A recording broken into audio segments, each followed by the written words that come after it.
Olá, meus irmãos de El Espírita. Nós que nos encontramos mais uma vez aqui nessa plataforma de comunicação, né, que é a internet.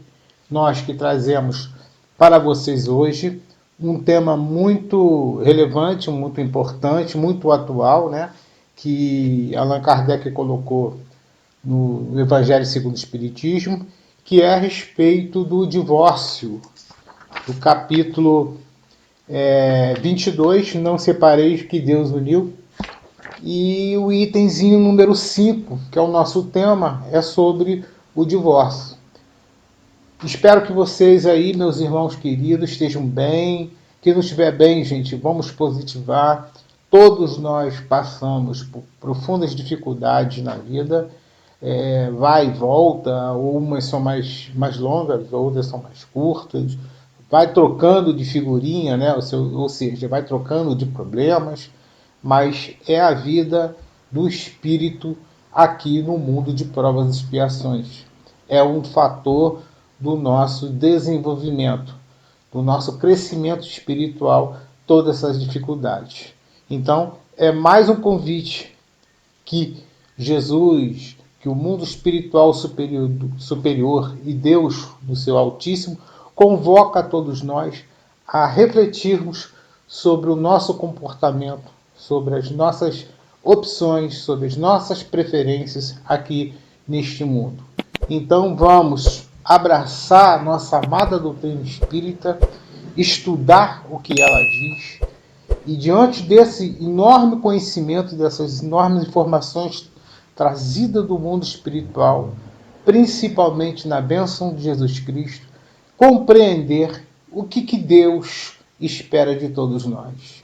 Quais são essas leis imortais não, essas leis infinitas, essas leis que não irão mudar, e qual é o propósito de cada um aqui na Terra na sua evolução espiritual.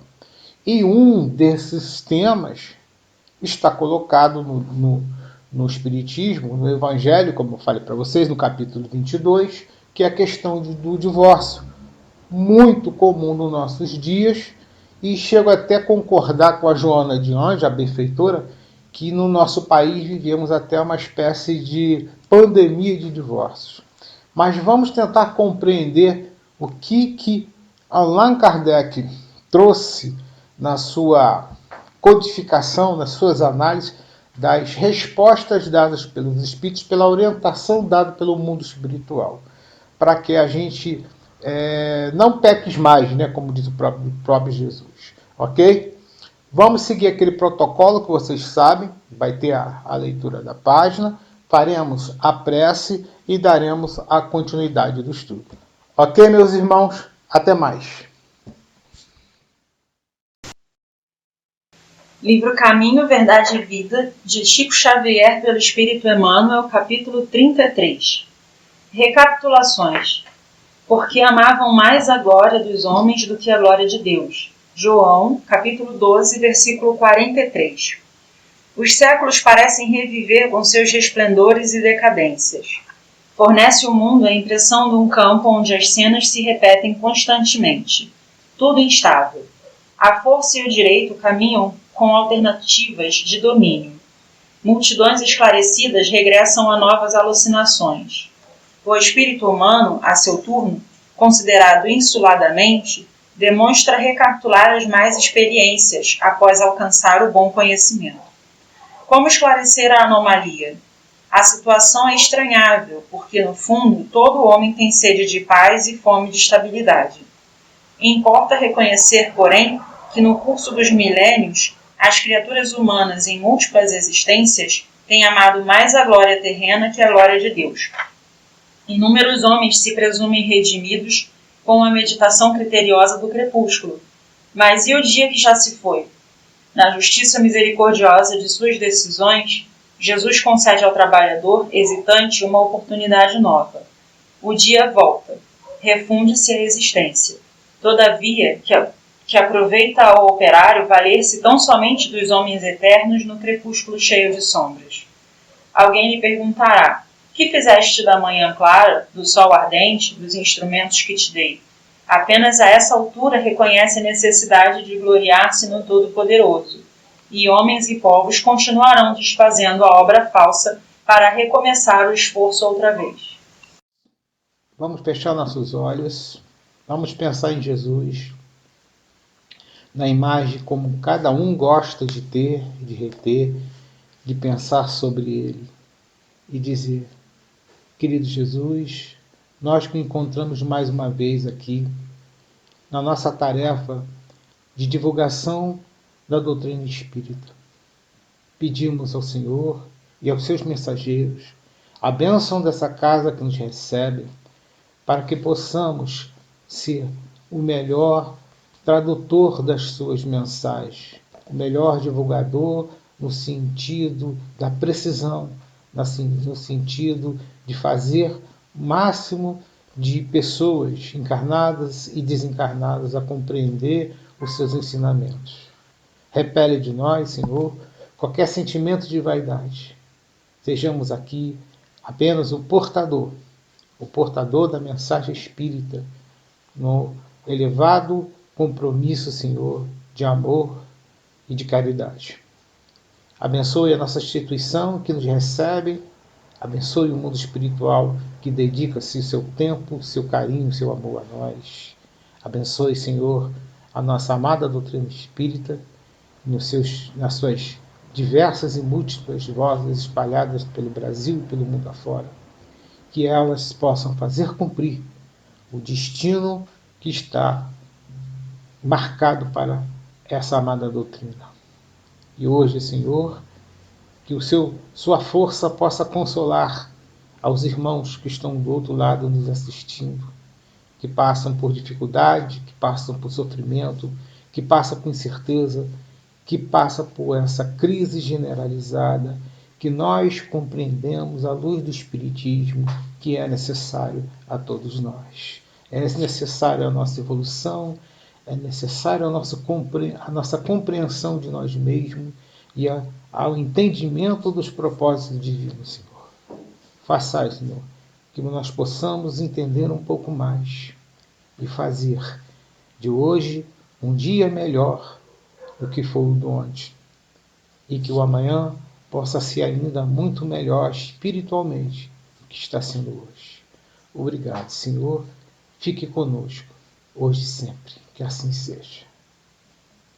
Então, meus irmãos, como nós havíamos dito, o nosso tema divórcio, que é do capítulo 22 do Evangelho segundo o Espiritismo, é um capítulo que trata não separeis o que Deus uniu. Né? Eu vou ler aqui um trecho da passagem em que Jesus responde aos fariseus, né? Diz assim: os fariseus vieram ter com ele para tentar-lhes, e lhe disseram: será permitido a um homem despir de sua mulher, seja qual for o motivo? Ele respondeu: não leste o que aquele criou o homem, desde o princípio o criou macho e fêmea? E disse: por essa razão o homem deixará seu pai e sua mãe e se ligará à sua mulher, e não farão os dois senão uma só carne. Assim não serão duas, mas uma só carne. Não separe, pois, o homem que Deus uniu.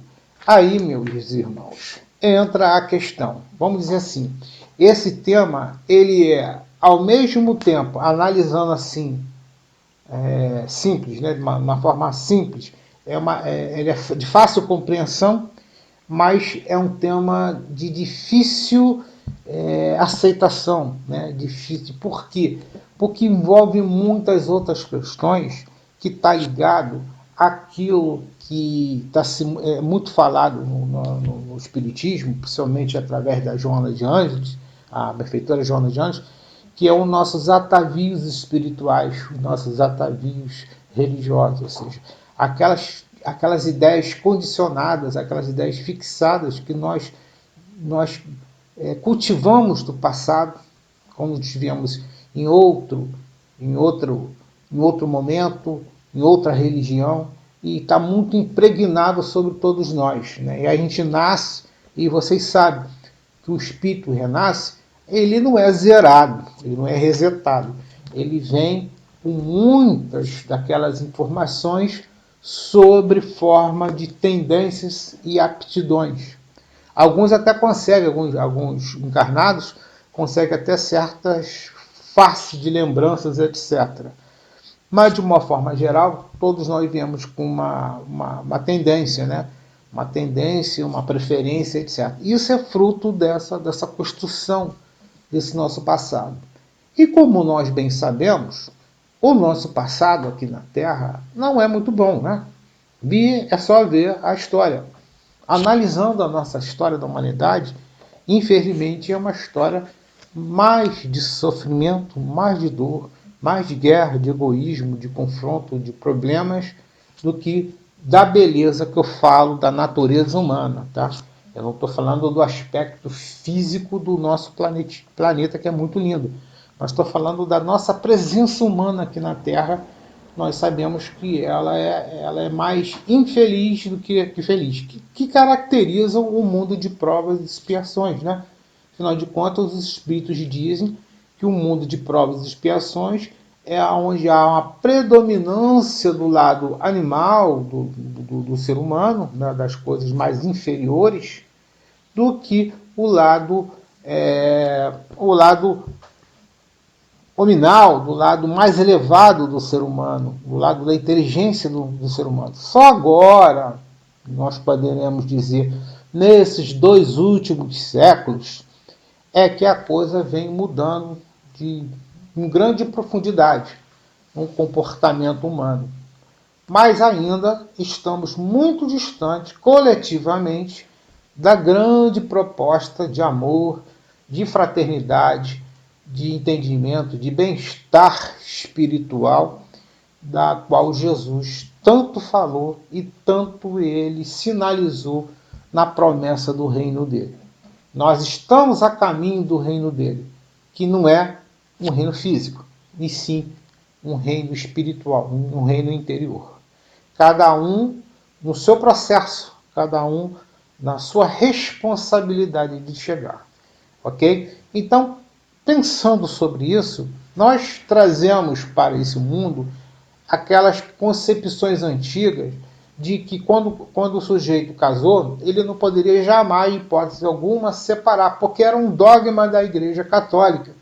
E vocês sabem que a Igreja Católica foi uma religião, foi uma instituição extremamente importante, extremamente presente e dominante na história do Brasil, né? Até na história do Ocidente, mas na história aqui mais particular do nosso Brasil.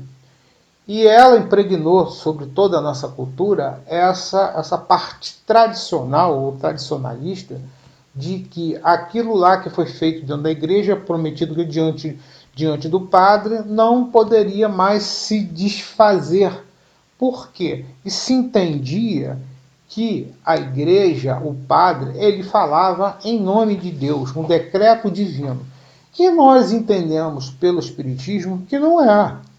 É uma instituição respeitável, tem a sua importância, teve as suas coisas muito boas, do qual todos nós herdamos, mas o padre, o sacerdote ali, ele está infinitamente, eu diria assim, muito distante de ser a representação de Deus aqui na Terra, ok? Então a igreja, por razões que eu diria histórico até antropológico, de não se estimular as separações, coisa que eu não posso tratar aqui nesse momento pelo tempo desse estudo aqui. Esse tempo do estudo não me permite eu entrar nessa seara e fazer essa abordagem. Então vamos mais objetivamente o que a doutrina espírita pensa. Então o que acontecia? As pessoas iam lá para a igreja, tal, casavam, faziam aquele juramento, geralmente empolgado, geralmente verbal apenas, ou empolgado pelo momento, empolgado pelas coisas, mas sem um profundo entendimento, uma profunda decisão do que se estava tomando. Havia também uma força, uma necessidade social das pessoas casarem logo, formarem suas famílias, aquela coisa toda. Então eu acredito que essas coisas forçaram muito de nós a tomarmos decisões precipitadas, decisões equivocadas, decisões que aqui foram tomadas mais no arrobo da juventude, do impulso, né, das forças sexuais também, sem passar por essa análise. E aí depois se descobre o equívoco, o erro, né? E esse erro, ele vai ser logo, não vai ficar mais aparente, ele vai ficar logo evidente, que a pessoa casou, mas não casou, vamos dizer assim. Casou de forma institucional, se uniu de forma institucional, mas não casou no coração.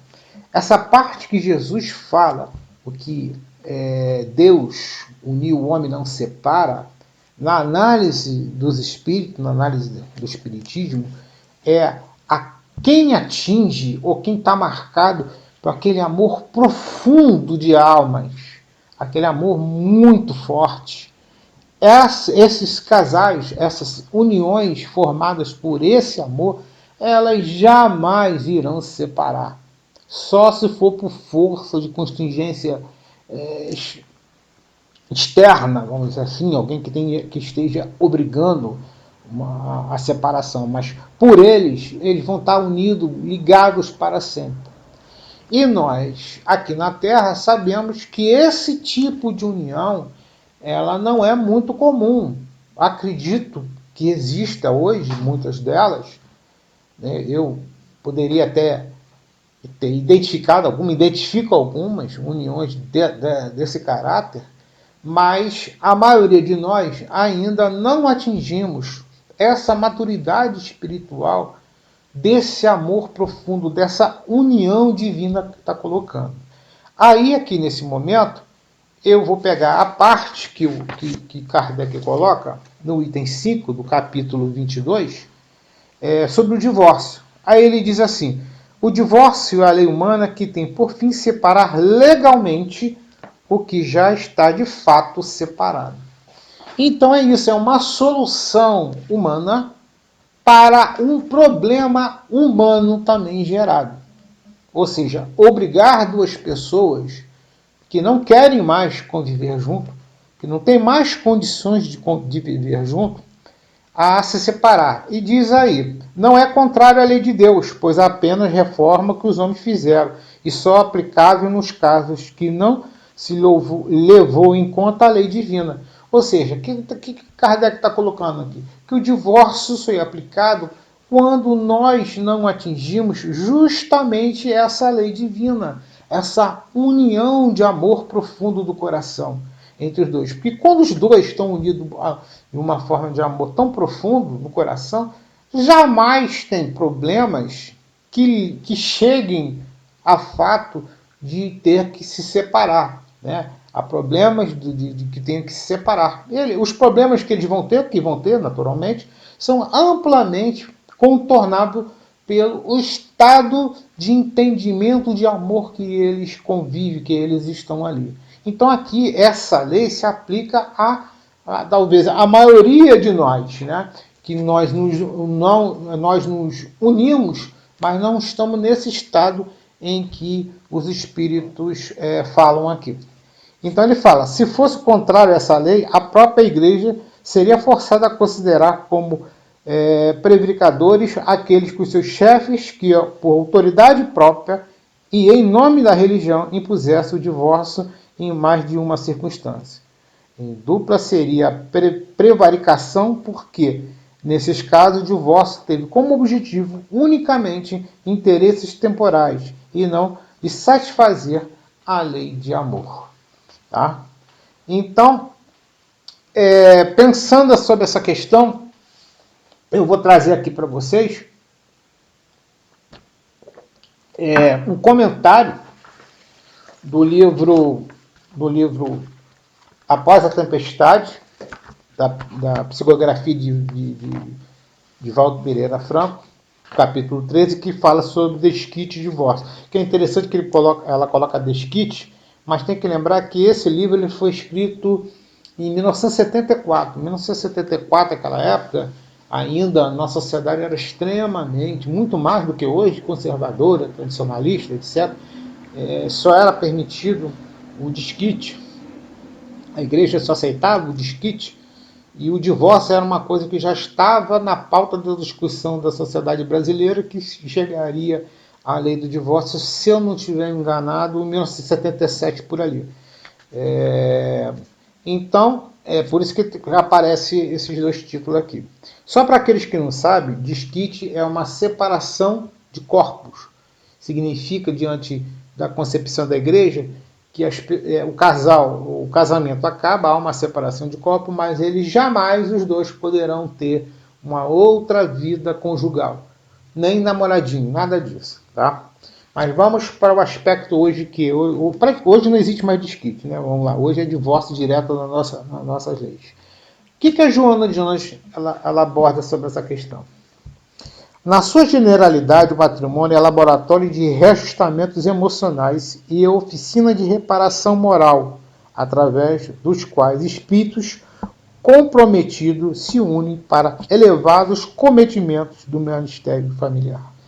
Então, olha só, meus irmãos, nós vivemos no atual estágio da Terra, da escola Terra, uma fase escolar chamada provas e expiações. Como eu já havia dito antes, nós sabemos que há uma predominância maior da natureza inferior, da natureza animal, sobre a natureza hominal, espiritual do ser. Então há mais coisas inferiores, mais coisas ruins do que mais coisas mais boas. Tá?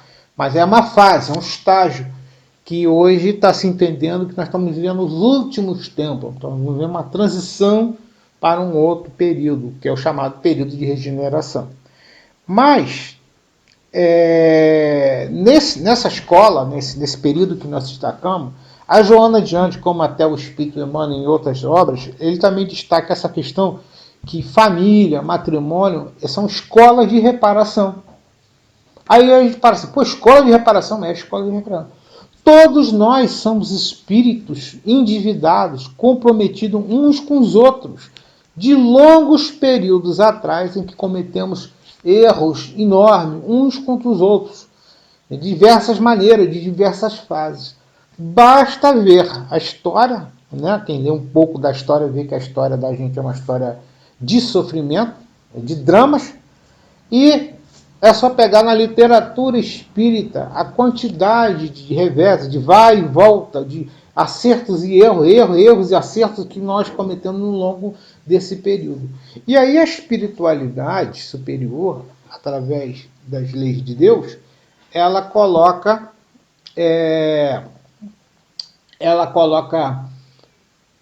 o nascimento, a reencarnação, a nova família, as famílias que vão formando por ligações consanguíneas, como o melhor ambiente para a gente reparar os nossos maus entendimentos, os maus entendidos, os maus feitos da gente, né? Para a gente poder desenvolver a paz. É isso que ela está colocando. Ora, e aí a gente só, por análise, a gente verifica que se a gente vai se une para reparar, e nós temos várias pendências, e nessas pendências nós trazemos as nossas impressões, as nossas aptidões, as nossas tendências, é claro que isso vai aparecer durante a nossa convivência de família. E aí é por isso que nós temos diferenças com irmãos, com pais, com tio, com todo mundo, com toda a família, né? Na família a gente se entende, sempre tem alguém que a gente não se entende, sempre tem alguém que nos entende com a gente e vai e volta. E quando há o casamento, muitas vezes essa animosidade, essas diferenças, elas eclodem de forma intuitiva, de forma assim detalhada, particular. E aí aquele momento de amor, de atração sexual, de empolgação e tudo mais, ele desaparece porque vem à tona a crua, às vezes, realidade do ânimo dos dois espíritos que não estão se propondo conjuntamente a resolver os problemas. Às vezes um percebe esse esforço, mas o outro não, etc. Então é por isso que acontece essas desavenças todas, esses desarranjos todos que acontecem nas famílias, ok? Que leva ao próprio divórcio. Então a gente começa a entender que foi previsível, sempre foi previsível pela espiritualidade o surgimento do divórcio. Tá? Foi previsível, que é uma solução humana para um problema que nós criamos, vamos dizer assim. Sem dúvida, diz ela, sem dúvida, o reencontro de espíritos afins produz vida conjugal equilibrada, com um clima de contínua aventura, através da qual missionários do saber e da bondade estabelecem a união, objetivando nobres desideratos em que se empenham todas as forças. Nesse caso aqui a gente pode falar do Allan Kardec com a Emile Boudin, que foi um casamento que encaixou tanto que ela deu uma sustentação moral, psíquica para o trabalho dele fenomenal. Então é o fato como Joana já está narrando aqui. Outras vezes, programado a elaboração de uma tarefa relevante para o futuro deles mesmos e de penhora de uma união conjugal, e que lhes enseja a reparação junto ao desafeto e às vítimas indefesas do passado, para cuja necessidade socorrer, elevar, compreender, ser inadiável. Como ela está falando aqui? Há outros casos, aí eu poderia dizer, na minha compreensão, na minha percepção, a grande maioria, nós reencarnamos para reparar. E nesse trabalho de reparação espiritual, através do novo nascimento, através da nova família, através do casamento, às vezes não chega ao entendimento, a um profundo desentendimento. E aí é por isso que os casais, nesse desentendimento, as leis humanas procuram resolver um problema humano. Não foi um casamento espiritual, não foi um casamento selado pelo amor profundo de Deus ali.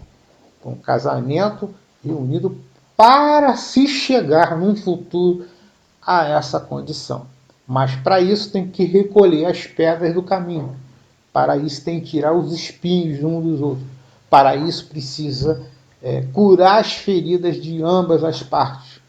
Aí nem sempre esse processo se dá no tempo e na velocidade que nós gostaríamos. Há um processo e as leis de Deus são sábias, elas respeitam o nosso livre-arbítrio, respeitam esse processo todo. E aí então, Alexandre, por que então tem que ter o divórcio? Tem que ter o divórcio para, primeiro, cumprir aquilo que a Allan Kardec colocou aqui, que é separar aquilo que de fato já está separado. Mas também, como a Joana vai colocar mais à frente aqui nesse livro, é uma solução para evitar problemas maiores. Então a gente faz uma conta. Separar, a gente tem uma falta. Não vamos ser inocentes que a gente vai ficar limpo, não. Tá? Assim, tá zerado, não. Tem uma faltinha aí, sim. Tem perda de pontos na carteira aí, sim. Mas a espiritualidade, a misericórdia divina, sublime, inteligentíssima, suprema, ela pondera essas coisas. Por exemplo, é melhor às vezes a gente ter algumas faltas na nossa carteira, que a gente ter imensa falta na carteira. Por exemplo, a gente o casal se separa para evitar um mal maior. Olha, nos nossos tempos hoje, enormes casos de feminicídio, gente. Casos de homicídios dentro da família. Membros que se desequilibram pela droga, pelo bandidismo, por tanto mal que existe, sofrendo processos complexos de obsessão, que a companheira ou o companheiro ou os filhos passam a ser vítimas cruéis da ação. Então, nesse caso, é melhor que haja separação para que um deles não cometa o crime que tire a vida daquelas pessoas ou que provoque uma maior destruição psicológica sobre os filhos, etc, etc. Então, muitas vezes, é compreensível e é entendido. É como eu falei para você, poxa, é melhor você ter meia dúzia de pontos na carteira do que você ter 1000 pontos perdidos por ter cometido um homicídio, uma coisa desse tipo. Tá? É assim que a espiritualidade raciocina.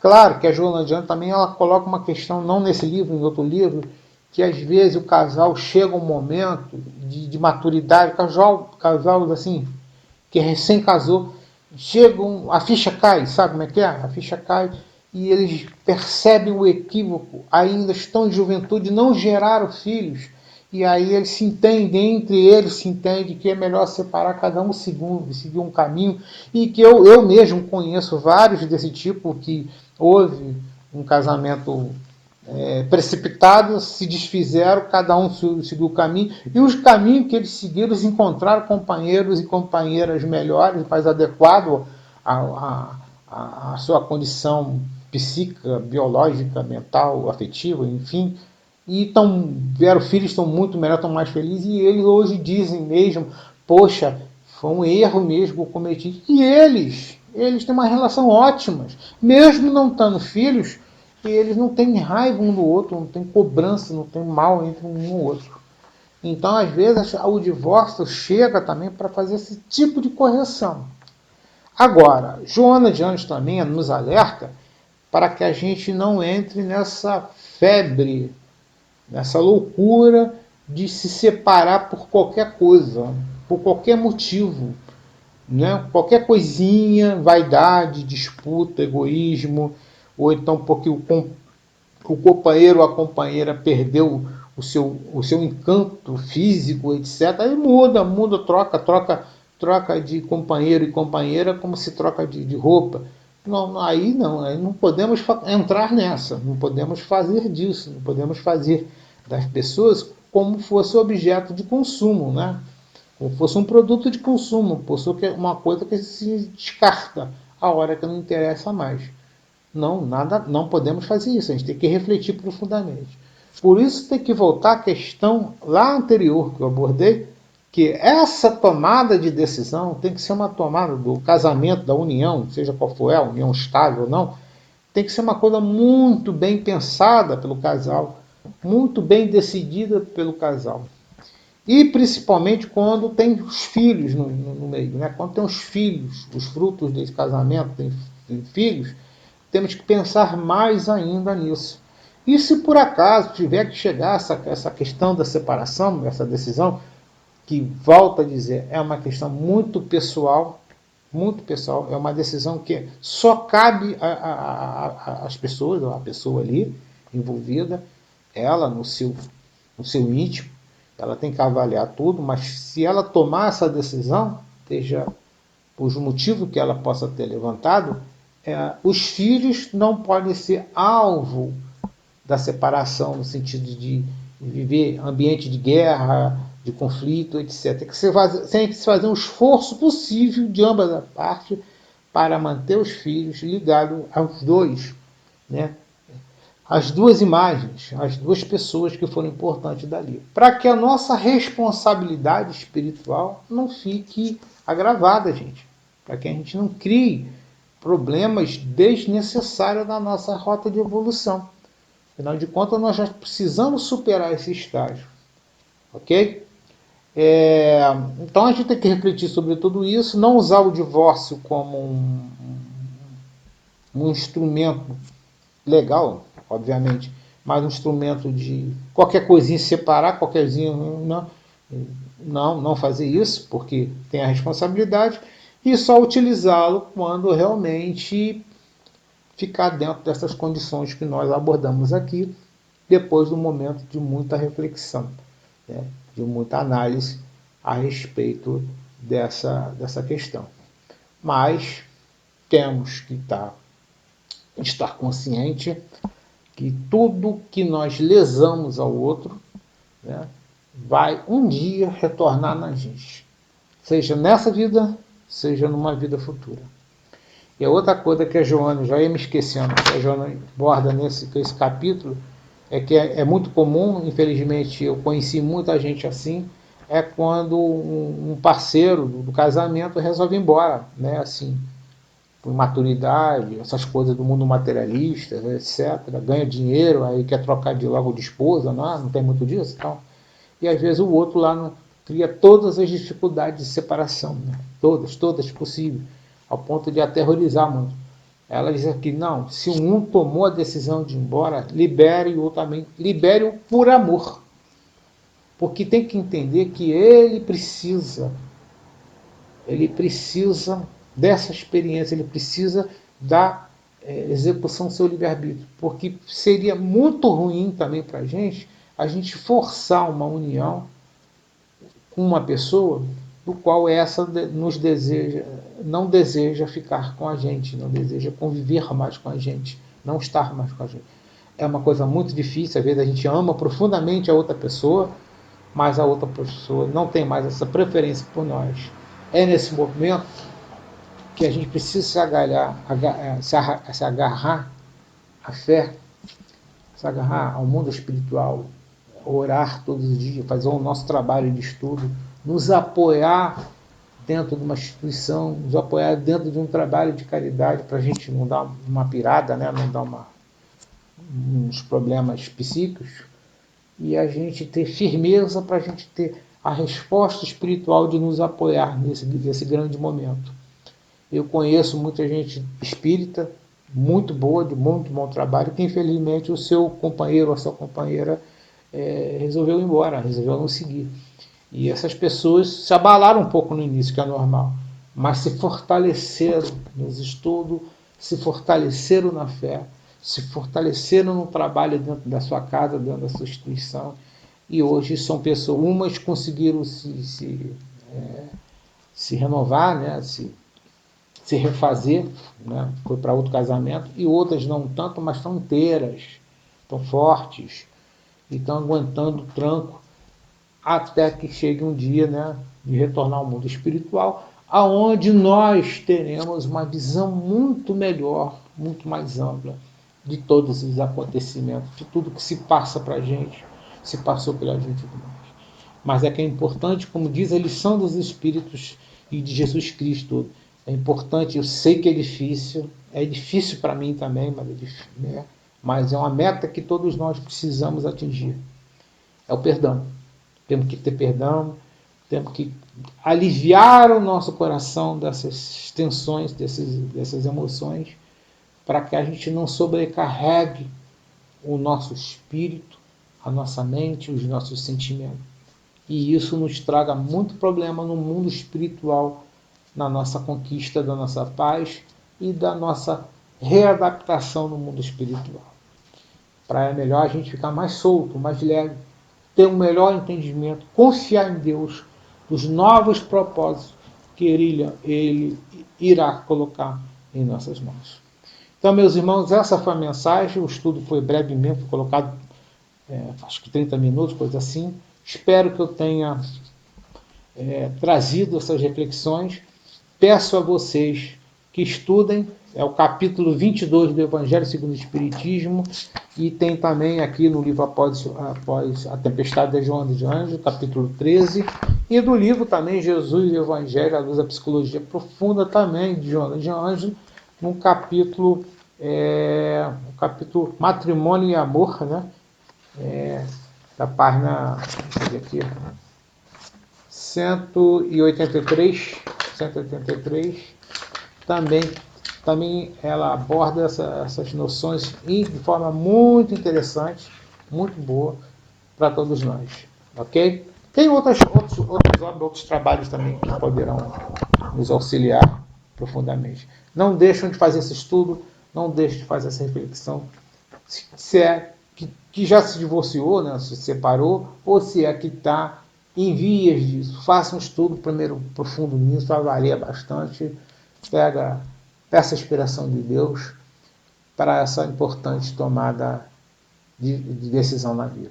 Ok, meus irmãos? Fica aqui o meu grande recado do coração para todos vocês, um grande beijo, um grande abraço de todos vocês, para todos vocês aí, e que a gente se encontre uma próxima oportunidade abordando mais um aspecto da nossa amada doutrina espírita, ok? Agora, para o procedimento que é a nossa oração de encerramento, ok, irmãos e irmãos? Então vamos fechar nossos olhinhos, vamos pensar no nosso meigo nazareno, querido Jesus. Em primeiro lugar, quero agradecer, Senhor, esse apoio espiritual, essa inspiração, e que o Senhor possa tocar o coração de cada um que esteja assistindo ou ouvindo essas palavras, essa palestra, esse estudo, essa conversa de amigo para amigo, de coração para coração. Abençoe, Senhor, essa instituição que nos recebe, nos agasalha, nos convida para darmos cumprimento ao nosso dever de divulgador da doutrina espírita. Que possamos, Senhor, honrar esse compromisso, honrar as nossas palavras, honrar o mundo espiritual que tanto espera de nós. Espero que todos tenham uma grande semana, grande dia, grande no sentido de prosperidade espiritual, de paz interior, para que a cabeça fique ampla e aí a gente realize as coisas materiais que são necessárias. Obrigado, Senhor. Obrigado a todos. Que assim seja.